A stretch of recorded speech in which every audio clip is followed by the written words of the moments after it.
시편 127편입니다. 시편 127편 4절과 5절.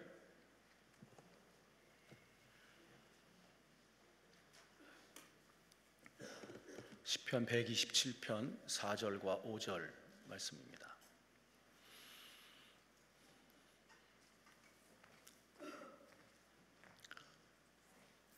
다 찾으신 줄 알고 한 목소리로 함께 합독합니다.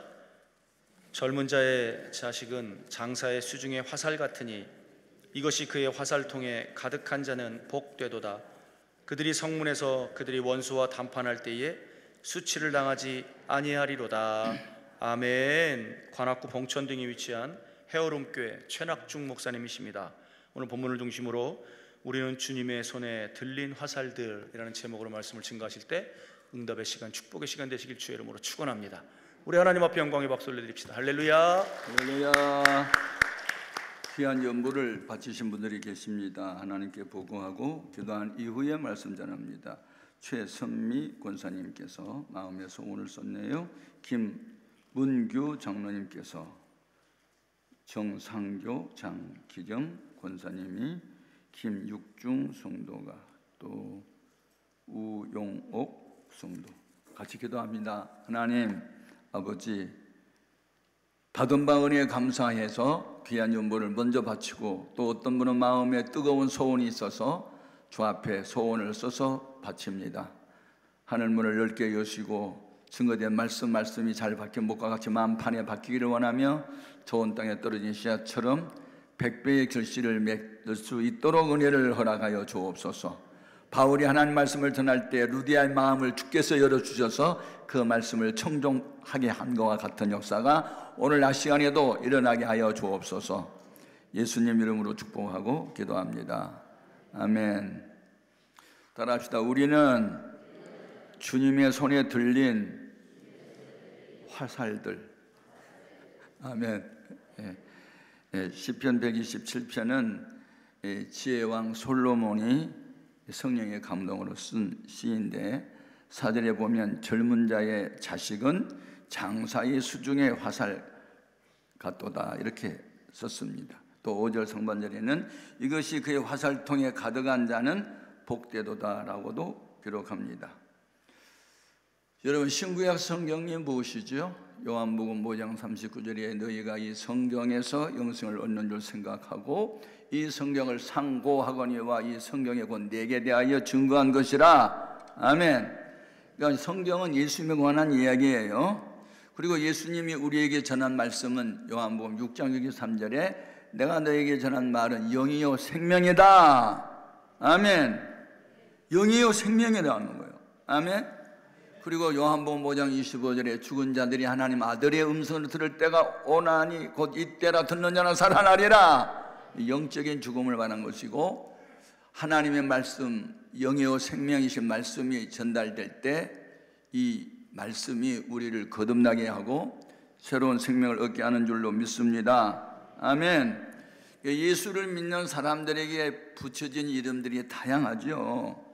믿는 자, 예수님의 제자, 성도, 또 그리스도인, 그리고 다른 이름 하나가 또 있는데 십자가의 군병들. 아멘.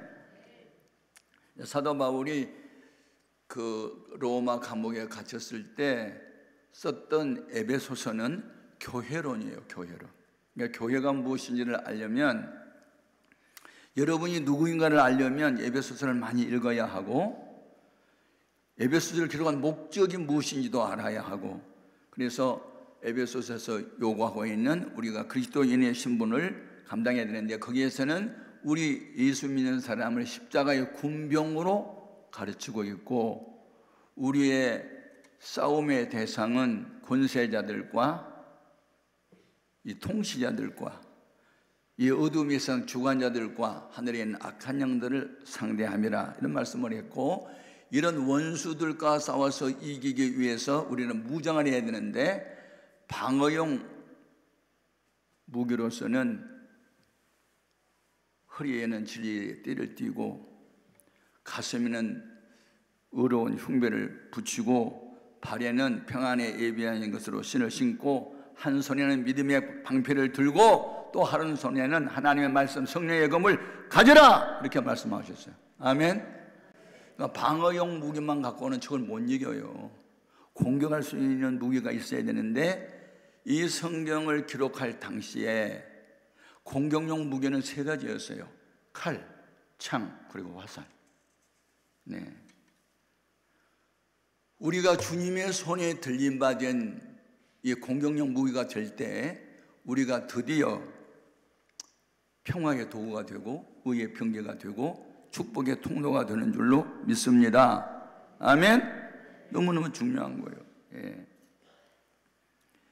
우리가 믿는 예수님은 누구시냐면 하나님의 본체신데 인카네이션, 즉 도성인신, 하나님이 사람의 몸을 입고 오신 전능하신 하나님이시고 평강의 왕이셔요. 만왕의 왕이시고 만주의 주세요. 아멘. 그분께서 우리의 죄 문제를 십자가로 다 해결하시고 죽은 지 3일 만에 부활하셨어요. 그 하나님의 아들 예수님에게 하나님 아버지께서 뭘 주셨어요? 하늘과 땅의 모든 권세를 다 주셨어요. 그리고 하늘에 있는 자들과 땅에 있는 자들과 땅 아래에 있는 자들로 그 이름 앞에 무릎을 꿇게 하셨어요. 그래서 우리가 주님의 손에 들려진 공격력 무기가 될 때 우리를 괴롭히는 원수 마귀를 이길 수 있어요. 다른 방법 없어요. 전혀 다른 방법이 없어요. 그래서 우리의 신앙생활의 모델 그리고 우리가 본받아야 할 분은 예수님밖에 없어요. 히브리서 12장 2절에 믿음의 주요 또 온전하게 하시는 예수를 바라보자. 그는 그 앞에 있는 즐거움을 위하여 십자가와 수치와 고난을 참으시고 마침내는 승리하셨다. 그 예수를 우리는 바라봐야 될 줄로 믿습니다. 아멘. 그래서 우리가 삼위일체 하나님을 믿어요. 마찬가지로 하나님의 교회는 삼위일체가 되어야 되는데 어른들, 청장년들 그리고 어린아이들이 하나의 화살이 돼서 공격의 무기로 쓰임을 받아야 될 줄로 믿습니다. 아주 중요한 겁니다. 저는 우리 교회 청년들이 한 200~300명 모였을 때 청년들만 2,000명 넘게 모이는 한 교회 목사님을 강사로 모셨어요. 왜냐하면 청년들을 부흥시켜야만 교회 미래가 있기 때문에. 근데 청년들만 갖고는 안 돼요. 청년들이 강한 힘과 노인의 지혜가 이렇게 융합이 됐을 때 그리고 다음 세대인 어린아이를 길러낼 때 이 삼위일체가 될 때 아주 힘 있는 화살이 되는 줄로 우리는 믿습니다. 아멘. 그래서 이 화살을 보면요 세 부분으로 되어 있어요. 맨 뒷부분은 방향을 잡아주는 부드러운 이런 이 깃털이 달렸거든요. 예. 그리고 곧은 대가 가운데에 있고 마지막 촉이 있어요. 이렇게 세 부분으로 되어 있거든요. 교회는 이 화살 같아야 될 줄로 믿습니다. 아멘. 그래서 중요한 것은요 그 옛날 대가족 제도가 있을 때 할머니 할아버지 살고 엄마 아빠 살고 그 다음에 자식들이 살고 손녀 손녀가 살고 뭐 3대 4대가 한 집안에 살았을 때는 참 좋았는데 요즘 핵가족 제도가 시가 되면서 하여튼 부모님도 안 모시려고 그러고 개인주의로 막 나아가고 이기주의로 나가다 보니까 도덕과 윤리가 다 무너져 버렸고 그리스도인의 본연의 자세는 다 사라지게 됐어요. 여러분 노인들은요 젊은이와 같은 강한 폐기나 힘은 없어도 뭐가 있냐면 부드러움이 있어요. 깃털이요 방향을 잡아주는 지혜가 있어요. 아멘. 지혜는 크게 두 가지가 있거든요. 하나님이 주시는 지혜, 선악을 분별하는 지혜, 또 하나는 어른들로부터 오는 삶의 지혜입니다. 내가 100여 년을 살아봤더니 인생은 이렇고 이런 거며 이런 일을 당했을 때는 이렇게 하면 좋아. 이렇게 어른들의 말을 들어야 되는 거거든요. 근데 요즘에 젊은 아이들은 어른들 말을 무시하고 안 들으려고 그래요. 우리가 더 많이 안다 그러면서.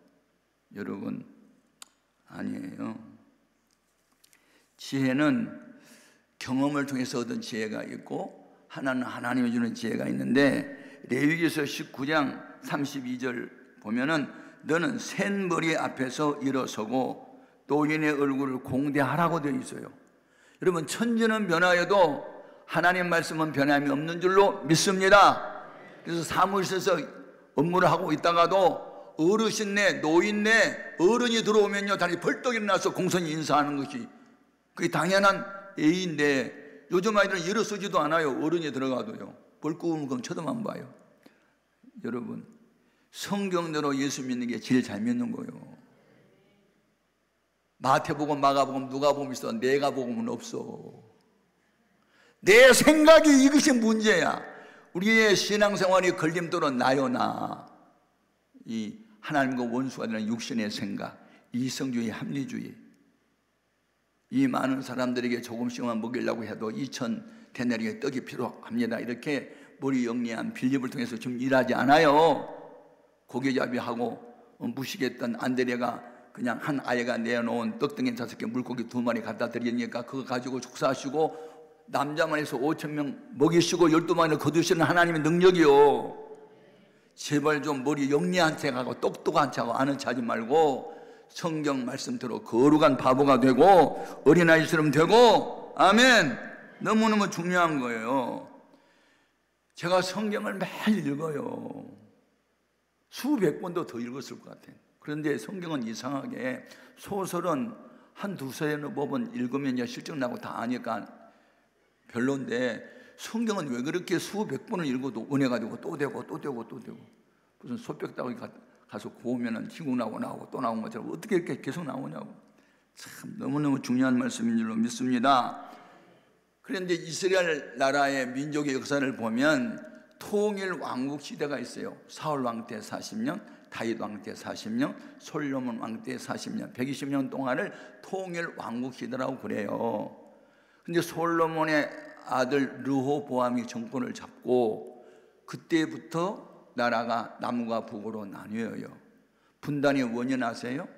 그 원인을 이렇게 썼어요. 열왕기상 12장 8절에 이 르호보암 왕이 노인들의 자문하는 것을 버리고 자기 앞에 모셔있는 자기와 함께 자라난 어린 사람들과 의논하고, 이게 나라가 분단된 원인 중 하나입니다. 노인들을 우습게 알고 노인들을 배제시키고 노인들과 그 자문을 받지 않고 어린 아이들과 함께 자라난 자기 또래 사람들로만 이야기해가지고, 그래가지고 나라를 폭정하다 보니까 나라가 도동강에 난 거 아니에요? 그래서 이 건강한 교회는요 노인들을 공대합니다. 노인들을 없이 여기면 안 돼요. 예? 노인 없이 자녀가 태어났어요? 부모 없이 자식이 어떻게 태어나요? 예.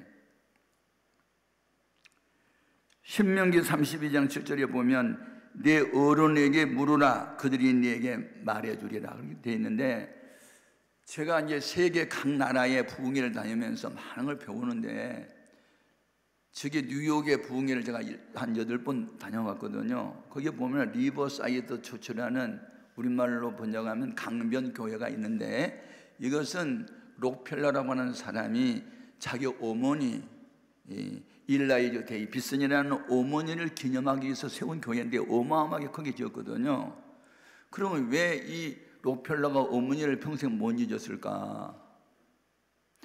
여러분, 유태인은요 부계 사회가 아니고 모계 사회예요. 디모데의 아버지는 헬라 사람이거든요. 근데 디모데의 어머니는 유태인이에요. 그러면 유태인들은요 여인이 유태인이면 태어난 자식도 유태인으로 간주를 해주고, 어머니가 이방인이면요 태어난 아이도 이방인 취급합니다. 그걸 모계 사회라고 그래요. 근데 우리 동양에서는 이게 부계 사회잖아요. 네. 그 왜 그럴까요? 어린아이는 아빠의 영향보다 엄마의 영향이 크다는 것을 그들은 일찍 알았기 때문에 그래요. 그러니까 아이를 임신했을 때부터 엄마가 몸조심하고, 그러니까 이 뭐라 그러지? 뭐 태아 교육을 하나? 그거부터 시키는 거잖아요. 근데 이 록펠러가 믿음 생활을 할 수밖에 없었던 이유는 어머니 때문이었거든요. 어머니가 나이 8살 때부터 신앙 교육을 시켰어요. 너 예배 드릴 때 뒷자리에 앉지 말고 앞자리에 앉아. 뒷자리에는 예배 본다? 다른 사람 뒤통수 본다? 앞자리에 앉으면 목사님만 보인다? 뒷자리에는 나중 가는 사람이 앉고 먼저 그 앞자리에는 먼저 가야 앉는다. 그래서 예배를 1순위에 뒀고, 두 번째는 너희 나가는 교회 담임 목사님을 하나님 다음으로 알아? 목사님 중심으로 신앙생활을 하게 했고, 오른쪽 호주머니에는 11조만 넣고 다니고 다른 건 넣지 마. 그럼 11조를 가르쳤고, 아침에 일어나면 기도부터 하고 성경부터 읽어. 저녁에 잠자리 들기 전에 한날 지었던 죄 회개하고 그리고 잠자리에 들어 뭐 등등, 그것을 96세 아버지가 세상 떠날 때까지 그걸 지켜요. 누가? 록펠러가. 이 어머니 교육이 얼마나 소중한지 아세요? 여러분 아이들이 뭐 서울대학 들어가고 뭐 좋은 삼성에 들어가고 그런 거 자랑한 게 아니에요. 저는 성령 받은 목사가 되다 보니까 육신적인 것은 아무것도 아니고 영적인 것을 소중히 여기게 돼요. 그래서 제가 우리 아들이 이제 연세대학교 경영학을 졸업하고 이제 신학을 우리 교단에서 하고 석박사 과정을 미국 가서 이제 유학을 하는데, 우리 아들이 이제 석사 과정에 있을 때 제가 LA에 부흥회를 갔어요. 그때 이제 가족이 다 함께 갔거든요. 우리 대학 총장이 이제 추천서를 써줬는데 그 부부 기숙사가 있는 좋은 학교에 이제 보내준 거예요. 근데 아무튼 그때 우리 그 큰 손녀가 이름이 에림인데 4살 때요. 제가 가서 물어봤죠. 예. 에림아, 예수님 어디 계시니? 할아버지, 예수님은요, in my heart, in my heart, 내 마음속에 있대요. 나는 저기 하나님 나라에 있어. 그렇게 대답할 줄 알았는데 자기 마음속에 있대요. 그래서 누가 가르쳤는데 아빠가. 야, 제가요 3대째 예수 믿는 집안은 이래야 돼 하는 생각에 내가 감동을 받았잖아요. 그 다음에 또 3년 후에 또 같은 지역 LA에 또 부흥회를 가가지고 그 아이가 이제 유치원에 들어갔어요. 에리마, 이번에는 할아버지가 좀 어려운 거 물어볼 테니까 대답해봐. 할아버지 뭐든지 물어봐봐. 내가 대답할 수 있어. 십자가가 뭐지? 십자가 내 동생 얘네가 잘못했어. 근데 아빠가 나만 야단친다? 그게 십자가야. 그렇게 대답한 거예요. 여러분 그 대답은요 신학생이나 대답할 대답이지 이 유치원생이 대답할 게 아니에요. 십자가는 뭐냐? 잘못은 동생이 했는데 아빠가 야단을 자기만 친대. 그게 십자가래.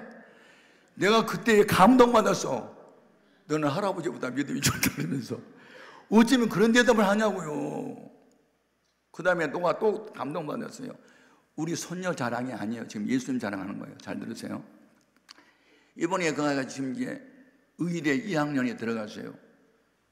너 왜 웃어들려고 하지? 할아버지, 환자가 의사 전도기 하기보다는 의사가 환자 전도하기가 쉬우니까 나 전도하고 싶어서 의사 되려고 그러는 거예요. 여러분의 자녀는 그런 대답해요? 아니요. 여러분 도대체가 이 어른의 노릇이 뭐냐면 신앙교육이에요. 제가 연세대학교 연합신학대학교에 재학 중일 때 제가 이제 성지순례를 3주 갔다니까요. 왜? 공부하려고. 그래서 첫 번째 한 주간은 모세의 발자취를 따라서, 그래서 이집트에서부터 모세가 세상을 떠났던 산해까지, 그 다음에 두 번째 주간에는 예수님이 탄생했던 베들레헴에서부터 이제 사역하셨던 이스라엘 나라 전체, 3주째는 소아시아 7교회가 있는 터키 지역을 이제 이렇게 하면서 이제 고고학을 이제 공부를 많이 하게 됐는데, 그해 하여튼 7월 31일 날이 금요일 날이었고 10시 반에 제가 통곡의 벽이라는 곳을 갔어요. 갔더니 서양 사람 하나가 이 머리에다 뭐 모자를 하나 썼고 팔뚝에다가 검정끈을 감고 있고 그 아이 유치원생 정도 보이는 아들도 여기다 뭘 하나 검정 상자를 메고 아버지하고 똑같이 팔뚝에다 물 돌돌 감고 있더라고요. 그래서 제가 이제 그분들이 그런데 아빠가 이제 하나님께 기도문을 써가지고 접어가지고 그 통곡의 벽 돌과 돌 사이에 끼워놓고 이렇게 붙들고 막 기도하는데 눈에서 눈물이 떨어지더라고요. 그러니까 아빠가 심각한 기도를 좀 하고 있는데 어린아이는 지금 철이 없으니까 눈 떴다가 아빠 먹었다가 자기 감았다 그러고 있는 거예요. 아빠는 이제 어린아이는 아무것도 모르니까 아빠가 왜 우는지도 몰라요 지금. 그런데 제가 이렇게 심각하게 기도하는 모습을 바라볼 때 이건 기독교 신자는 아닌 것 같은데 이거 뭐야? 그래가지고 이제 제가 물었어요.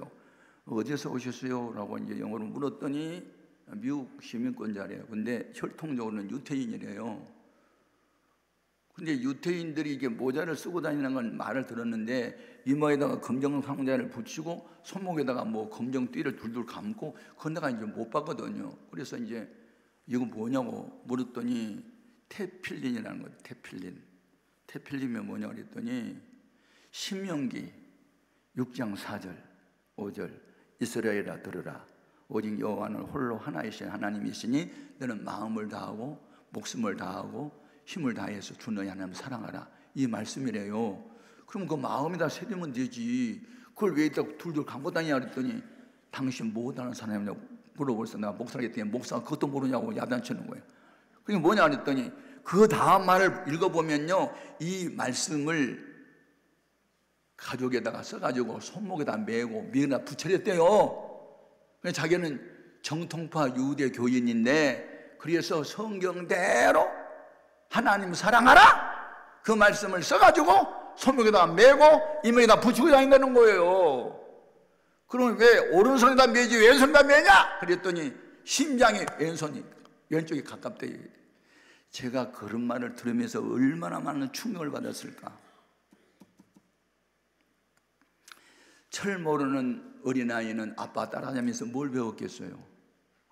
붙들고 울면서 기도하는 아빠의 모습을 보고 뭘 배우겠냐고. 예. 제가 감동 많이 받았어요. 예. 여러분 예수님의 제자라는 말 영어로 disciple이라고 그러는데 디사이플이라는 단어는 디스플린이라는 훈련한다는 말씀이 있어요. 훈련으로 되는 것이 교육으로만 되는 게 아니에요. 교육과 훈련의 차이는 뭐냐면 교육은 모르는 것을 배우는 거예요. 그런데 훈련은 이미 알고 있는 것을 단순 반복 지속 강행해서 그것을 체질화, 생활화, 습관화 되게 하는 게 훈련이에요. 아멘. 기도 훈련, 전도 훈련, 순종 훈련, 연보 훈련, 훈련 받아야지. 뭐 알고는 다 있어. 다 아는데 행하지는 않잖아. 왜? 훈련을 못 받아가지고. 예, 훈련이 중요하다. 아멘. 그래가지고 이 록펠러가 엄마한테 이제 신앙훈련을 어렸을 때 받았는데 52세가 됐는데 몸이 자꾸 피곤하고 잠도 안 오고 밥맛도 떨어지고 머리가 자꾸 빠지고 그래서 병원에 가서 진찰을 해보니 특별한 병명도 없이 그냥 몸이 자꾸 아프니까 이상하잖아요. 병명도 없이 몸이 아픈 분이 있어요. 그러니까 어머니가 야 하나님 기뻐하시는 일 좀 하나 하면 어떨까 그러니까 엄마 하나님 기뻐하는 일이 뭔데? 야 시카고 대학 안에 채플 예배당 하나 건축해봐. 그 젊은이들 가슴속에 예수 심어야 되잖아. 알았어요. 그러니까 이분이 석유 장사하면서 돈을 많이 벌었기 때문에 야 예배당 하나 지었어요. 근데 이상하게 예배당을 짓고 있는 도중에 잠이 오고 밥맛이 돌아오고 머리 빠졌던 것이 다시 나기 시작하면서 건강 회복됐어요. 아멘. 그러니까 이제 체험을 했잖아요. 체험. 예배당 건축을 하나님이 기뻐하시네. 그럼 나 예배당 건축 많이 해야 되겠다. 그래가지고 얼마나 안정하세요? 한 300개 이상 예배당 건축했어. 이분이 유니버시티 종합대학 12개 칼레지 12개 이분 돈 벌어가지고요 엄마 지시 다 받은 거예요. 노인이 부모가 어른이 왜 필요하냐? 자기들 신앙교육 때문에 필요한 건데 여러분들 자식들을 신앙교육 시켜야지. 가정예배 드리면서 성경 가르치면서. 아멘. 그러니까 지금 어디에 다니는 우리 손녀가 전에 이제 할머니, 친할머니지, 저희 아내가 어렸을 때 이제 태어나가자마자 이제 손녀딸 기뻐해가지고 안고 막 달랄랄랄라 이렇게 애가 방언마동도 아닌데 3살 때 거기 가서 그대로 랄랄랄랄랄랄라 전에 할머니 따라한다고. 여러분 어렸을 때 할머니에서 배운 게 랄랄라따따따야 막 뭘 흔들어주면서 랄랄랄랄랄랄라 기도를 그렇게 하는 거라는 거. 그래서 그러면서 이제 믿음이 자라면서 이렇게 무엇을 하든지 하나님 영광, 복음을 전도하는데 삶의 의미가 지금 목적은 여기 있다 이렇게 분명한 가치관이 선 거예요. 그래서 여러분 교회는 노인이 필요한 줄 믿습니다. 그리고 노인들이 되면 이렇게 영적으로 좀 깊어져야 되고 좋은 멘토가 되기 위해서 본인 자신이 많은 것을 경험을 해야 되거든요. 예수 믿어봐도 별 볼 일이 없다 그러면요 할 것이 없어. 근데 예수 믿는 것은 받은 증거 많도다 그래야 간증할 게 있죠. 아멘. 제가 지금 서울서 여기 오늘 서리하려고 오는 도중에 제가 이제 조선일보를 옛날부터 보는데 거기 보니까 두 면에 그 차병원이라고 하는 병원에 그 의대 교수 지금 46살이더라고요. 그런데 20년 동안 말기암 환자를 돌보는 의사예요. 이분이 이제 책을 썼어요. 근데 그 책 내용이 뭐냐면 그 죽음을 맞이하는 사람들의 모습을 이제 쓴 거예요. 근데 그건 이제 조선일보에 오늘 두 면에 났거든요. 그런데 아들아 고마워 하고 그 아들에 대한 고마운 인사를 하고 마지막 그 떠날 때 그 기쁜 마음으로 죽은 사람은 100명 중에 하나도 없대요. 다 막 죽음에 대한 공포와 두려움에 휩싸이는 사람이 대부분이었는데 그런 분을 가끔씩 본다는 그 기사가 이제 기록됐는데 그 기사를 읽으면서 제가 예일 여고를 방문했을 때 그 화단에서 놓인 문구가 팍 생각나는 거예요. 여러분 성령 받은 사람들은요 뭐 신문을 읽든지 어떤 사건을 접하면요 항상 말씀들이 생각나는 줄 믿습니다. 근데 거기에 뭐라고 썼냐면 최후의 웃는 자가 승리자다 그렇게 썼어요. 제가 그 집회를 하기 위해서 그 여고를 방문하면서 뭘 느꼈냐면 맞아, 이 학교는 기독교 학교니까 최후의 웃는 자는 죽을 때 웃음을 머금고 죽은 자가 천국 간다는 뜻이야. 그렇게 이제 내가 마음에 받아들이면서 제가 그 목회 생활을 하는 동안에 마지막 임종을 지켜보면서 웃고 죽는 마지막 기뻐가지고 어쩔 줄 모르면서 웃고 죽는 사람을 봤거든요. 성령 충만한 가운데서 막 그분의 생각이 팍 나면서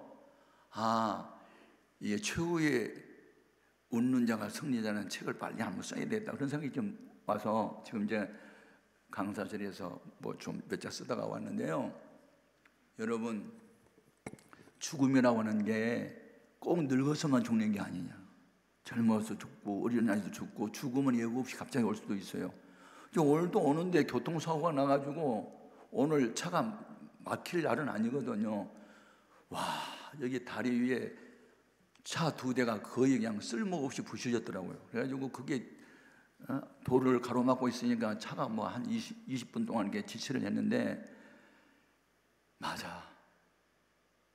교통사고 저 2 차량만 부셔준 것뿐만 아니라 수백 대가 지체를 하네. 나 하나가 영적으로 병들면 나 때문에 수많은 사람이 근심하겠지만 그런 생각이 드는 거예요.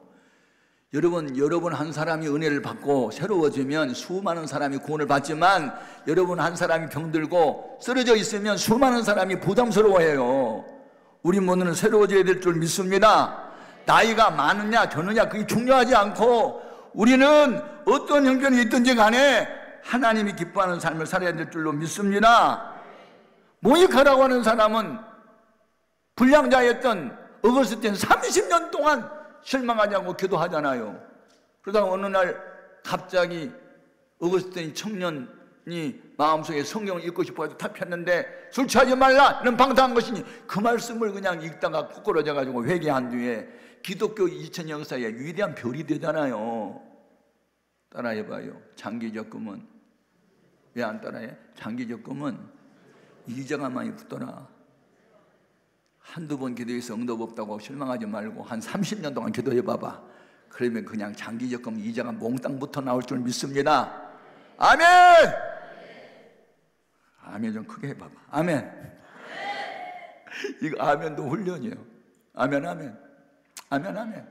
아멘 아멘 아멘. 그래서 이 교회에 제가 의원 중에 나이가 80세가 되다 보니까 노인이 됐잖아요. 그러면 노인은 부드러운 깃털에 불과하는데 뒤에 있는 깃털, 그 화살 뒤에 깃털 있잖아요. 방향을 잡아주잖아요. 방향을 부드러우면서도. 그래서 이게 그 가정이나 교회라는 공동체 안에 나이가 많이 드신 권사님들이나 노인들은요, 젊은 사람들에게 이렇게 방향을 잘 잡아줄 수 있기를 주의 이름으로 축원합니다.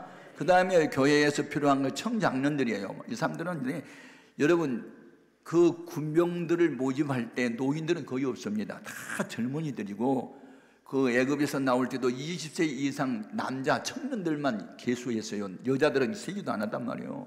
그러니까 교회는 힘이 있어야 되는데 이 가운데 대가 바로 청장년이라고 할 수 있어요. 그래서 이 청장년들이 말이죠, 이 사람들은 힘이 있어야 되거든요. 힘이. 근데 어떤 힘이 있으면 영권이 있어야 돼요. 영권. 여러분 뭐 군사력, 경제력, 체력, 이제 이 세상은 이제 힘 교류게 하거든요. 요새 뭐 여야가 뭐 싸운다 다 힘 교류게 하는 거예요. 우리는 영적 전쟁에서 영력을 얻어야 돼요. 아멘. 힘 중에 가장 강한 힘이 영권이에요. 영권. 영력. 아멘. 뭐 어린 아이든지 어른이든지 상관없어. 그냥 영권만 있으면 다 따라오게 돼 있어요. 이 영권 앞에 군사력 다 투업에 다 복종하게 돼 있고 경제력도 다 순복하게 돼 있어요. 그냥 어떤 것도 이 육체라고 하는 것도 그냥 이 영권 앞에 다 무너지게 돼 있어요. 그래서 우리는 성령 충만 받아야 될 줄로 믿습니다. 그러면 성령이 충만한 이 대와 같은 이 심지가 견고한 사람들은 누구냐? 바벨로니아에서 유태인들 이 청소년들을 잡아갈 때 병약한 사람은 하나도 안 잡아갔어요. 아세요? 목자들도 안 잡아갔어요. 왜? 그때 당시에 사회적으로 이 목자라는 직업은요, 천박한 직업이었어요. 냄새나고 밤에 잠 못 자고 가난한 사람들만 했던 거. 그리고 어떤 사람들만 잡아가느냐? 왕족 출신들, 건강한 사람들만 잡아갔거든요. 그래서 그 바벨로니아가 대국을 이루기 위해서는 쓸모가 있으니까 이 쓸모없는 병약자는 하나도 안 잡아갔거든요. 근데 사드락과 메삭과 아벳느고는 청소년 시절에 잡혀갔지만 그들이 믿음은 어떤 거였어요? 환경 따라 적당히는 아니었어요. 조건 따라 적당히도 아니었어요. 오직 여호와 하나님을 사랑하는 마음을 가졌어요. 그래서 나 외에 다른 신들을 내게 두지 말라, 사실은 우상 앞에 절하지 말라, 이 말씀을 목숨 걸고 지켰는데 느부갓네살 왕이 자기 금신상으로 만든 신상 앞에 악기 소리 나면 절하라, 절하지 않으면 너희들 뜨거운 풀무불 속에 던져서 죽여버린다. 그랬을 때 뭐라고 대답해요? 왕이요, 이 일에 대하여 우리가 대답할 필요가 없나이다. 만일 우리를 풀무 가운데 던지시면 우리가 믿는 여호와 하나님이 우리를 거기서 건져내실 것이고 건져내지 아니하실지라도 절하지 아니하겠나이다. 이게 뭐예요? 이게 곧은 돼요. 돼. 심지가 견고한 거예요. 흔들림이 없어. 좌우로 치우침이 없어. 신앙생활은 적당히 하는 게 아니에요. 목숨을 거는 거지. 아멘입니까? 죽으면 죽으려라지, 죽으면 살려라지. 어떻게 형편과 예수를 믿어요? 환경 따라 왜 믿어요? 그걸 신학적으로 상황 윤리적 신앙이라고 합니다. 상황 윤리적 신앙. 상황에 맞게, 아니 우리가 지금 일본 치하 밑에 있고 주권을 빼앗는데, 아니 일본 사람들이 거기에 사실은 우상 앞에 뭐 절하라 그러면 그냥 절하면 되지, 꼴고 절하다가 뭐 감옥 갈 필요가 뭐 있어, 맞아 죽을 필요가 뭐 있어. 그게 상황 윤리적이었어요 우리 때. 그래서 그때 당시에 주기철 목사님 뭐 이런 뭐 유관순도나 이런 분들을 빼놓고는요 웬만한 사람은 다 신사참배 다 했습니다.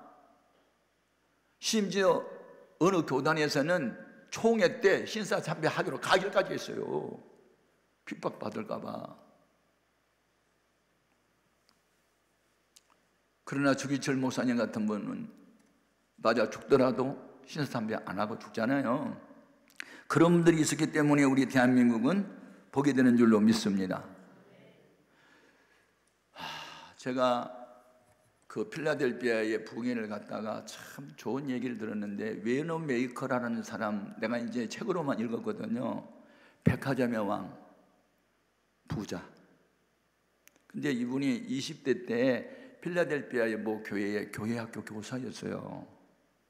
그런데 25대 미국 대통령이 우정국장, 요즘으로 말하면 최신국장, 뭐 최신부 장관 그런 거 좀 해달라고 했더니 저는 못한다고, 저는 교회학교 교사 일에 충실해야 되기 때문에 못한다고 했더니, 그러면 주일날은 무슨 일이 있어도 불러대지 않을 테니 주일날은 교회학교 교사하고 그냥 와서 좀 해달라고. 그래서 이제 최신부 장관 했던 분이요 이분이. 그런데 그분이 교회학교 교사를 몇 년 했느냐? 65년 동안 했어요. 제가 이런 분이 있었기 때문에 미국 교회가 붕괴구나 걸 깨달았는데, 그가 이제 85세 때 이제 모든 이제 일을 그만두고 이제 은퇴하려고 할 때 저희들이 물었어요. 선생님, 평생을 살아오면서 가장 기억에 남은 투자가 있었다면 그것이 어떤 투자였어요? 뭐라고 대답했어요? 예, 내 나이 13살 때요, 산불 주고 가죽 성경 산 게 제일 큰 투자였습니다. 그렇게 대답했어. 13살 때 산불 주고 샀던 성경책 샀던 게 가장 큰 투자였다고. 뭐예요? 어렸을 때부터 신앙생활을 했던 게 커서도 그냥 유지가 됐던 거예요. 3살 버릇이 8까지 갔던 거예요. 여러분, 어린 시절부터 신앙생활을 잘할 수 있기를 주의 이름으로 축복합니다. 아멘. 여러분의 자녀들이 정말 믿음으로 살기를 바랍니다. 아멘. 그리고 마지막 촉이 뭐냐? 그게 이제 자라나는 다음 세대 어린 아이들이에요. 제가 이제 성경을 읽다가, 야, 어린 아이들을 하나님이 들어 쓴 말씀들이 수도 없이 나오더라고요. 예. 모세가 어렸을 때부터 믿음으로 자라났던 것은 그의 어머니 요게벳 때문이었고, 나만 장군을 전도했던 사람이 히브리 게이즈바이였거든요. 그 게이즈바이가 장관한테 전도하기 전에 자기 주모한테, 사모님한테 전도했잖아요. 우리나라 사마리아 성에 가면 엘리사라는 목사님이 계시는데 그분은 문둥병을 고친다고, 그러니까 그게 복음이 돼가지고 큰 기쁨이 좋은 소식이 돼서 그가 엄청난 예물을 가지고 왔잖아요. 우리 어린아이들요 무시하면 안 됩니다. 우리 해오름 교회가 처음 부흥될 때요, 이 어린아이들이 부흥시킨 겁니다. 제가 어느 수요일 날 설교 제목이 뭔지 아세요? 한번 따라 합시다. 불같은 시험이 올지라도.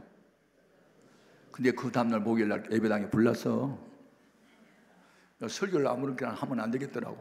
아니, 불같은 시험이 올지라도 그런 설교를 수요일 밤에 했는데 그 다음날 목요일 날 왜 교회당에 불이 나버려? 그 교회당에 어떤 예배당이 했느냐? 오른쪽에는 김포집, 왼쪽에는 예쁘게 술집 사이에 있는 8병짜리 판잣집, 그런 예배당인데 뒤에 고등학교 1학년 학생이 학교 갔다 와서 배가 고프니까 라면을 끓여 먹고, 이 옛날 19공탄 있잖아요. 근데 이제 친구가 갑자기 불러내니까 이게 닫아놓고 가야 되는데 열어놓고 가가지고 이게 과열돼가지고 그 판잣집이 불이 나니까 8차가 다 탔어. 예쁜이네도 타버리고 김부집도 타고 우리 해오름교회도 다 타버렸어. 그때 교인들이 한 12명 모였는데 어른들은 교회 안 나와요. 하나님이 계시면 예배당에 불나냐고. 그런데 어린 아이들이 나와서 울고, 내가 울면 기도하면 지들도 울고 따라서 기도해. 그 아이들이 커서 다 목사 되고 사모 되더라니까. 아멘. 어린아이들 무시하지 말아요. 예배당 불나면 어른들은 다 도망가요. 근데 애들이 남아서 울어요. 그 아이들 때문에 교회가 부흥된 거예요. 그러니까 교회 부흥은요, 어른이 시키거나 애가 시키는 게 아니고 그냥 성령 받은 아이들이 다 은혜 받으면 그들이 거룩한 불씨가 되는 줄로 믿습니다. 아멘, 아멘. 너무너무 중요하다. 그래서 오늘 우리가 뭐 뒤에 부드러운 깃털 같은 노인이냐, 아니면 곧바른 대화 같은 청장년이냐, 아니면 뭐 촉과 같은 어린아이냐, 그게 중요한 건 아니고 우리 모두는 다 주님의 손에 들린 장사 중에 장사, 힘센 장사, 마귀의 권세 이기는 장사, 예수님의 손에 붙들린 화살이 되자는 거지. 아멘. 다시 말하면 주님의 손에 붙들린 병기가 되자. 삼손은 나귀 턱뼈 하나 가지고 블레셋 군대 1000명을 죽였다나, 어린 목동 다윗은 돌멩이 하나 가지고 골로셋을 맞박을 쳐서 쓰러뜨렸다나. 그런데 여러분들은 주님의 손에 잡힌 화살이 되면 원수마귀들 다 쓰러지게 만들 수 있단 말이에요. 문제는 우리가 주님의 손에 잡힌 바 됐느냐 이거지. 잡힌 바, 이 잡히다, 업히다, 먹히다, 매이다, 이것을 피동사라고 그러는데, 피동사. 피동사는 나의 언행 심사가 나에게서부터 나온 게 아니고 어떤 분으로부터 나온 거다. 그게 피동사라고 그래요. 주동자는 누구냐? 성부, 성자, 성령님은 주동자시고 나는 피동자야. 아멘. 그래서 우리는 주님의 손에 잡혀야 돼요. 매여야 돼요. 내가 초등학교 1학년 들어갈 때는 6.25 전쟁이 끝나자마자 이제 전쟁 통해는 학교가 개설이 못 됐고, 전쟁이 끝나니까 이제 학교가 개설이 됐거든요. 그때는요 14살짜리 1학년이 들어왔어요, 형아들이. 그래가지고 10월달 가족과 함께 운동해야 한다고 하면서 우리만 운동하면 안 된다, 엄마 아빠랑 같이 하자 막 그래가지고 표가 가족과 함께하는 운동인데, 야, 너는 1학년들은 60m만 달려야 되는데 8명이 일겨줘야. 그래서 1, 2, 3등까지만 이제 공책을 주고 상품으로 4등부터는 없어요.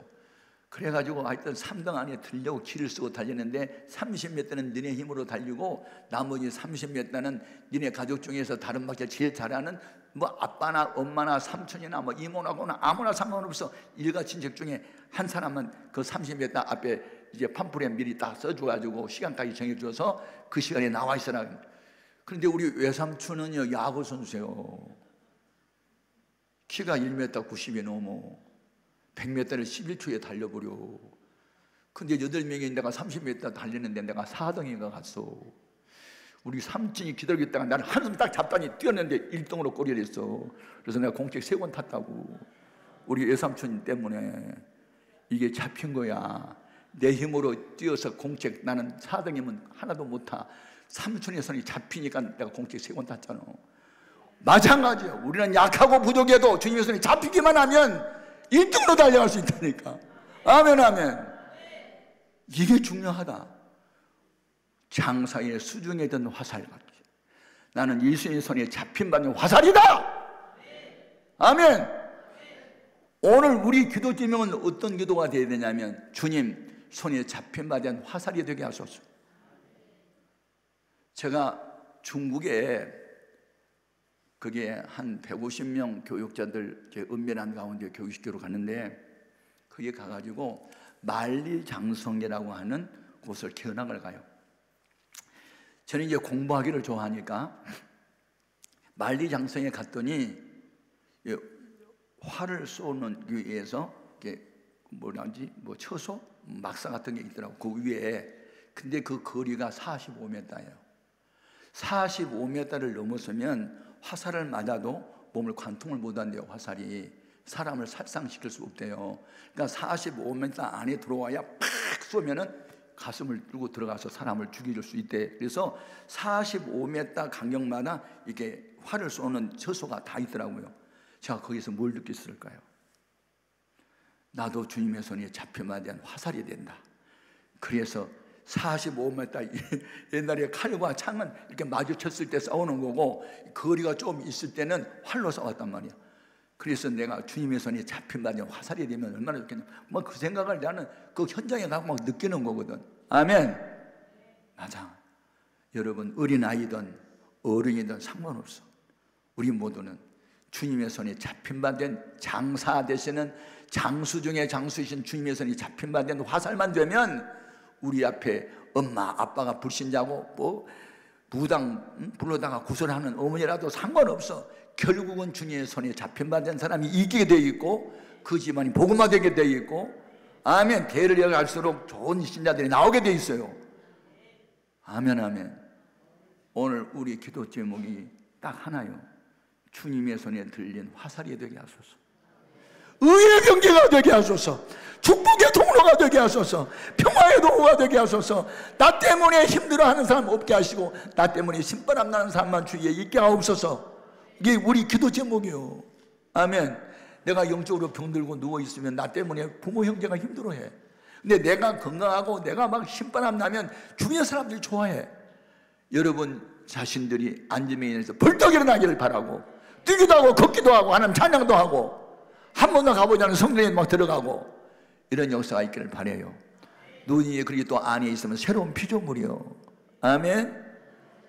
뭐 남존 여비 소용없어. 빈부귀천 다 뛰어넘어 주님의 손이 잡힌 바 된 화살만 되면 돼.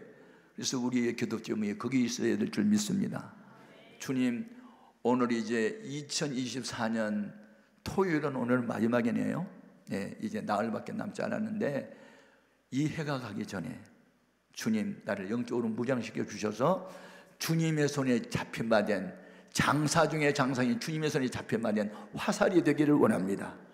우리 기도 제목입니다. 다 같이 주의 이름을 세워 부르고 뜨겁게 기도합니다. 주여!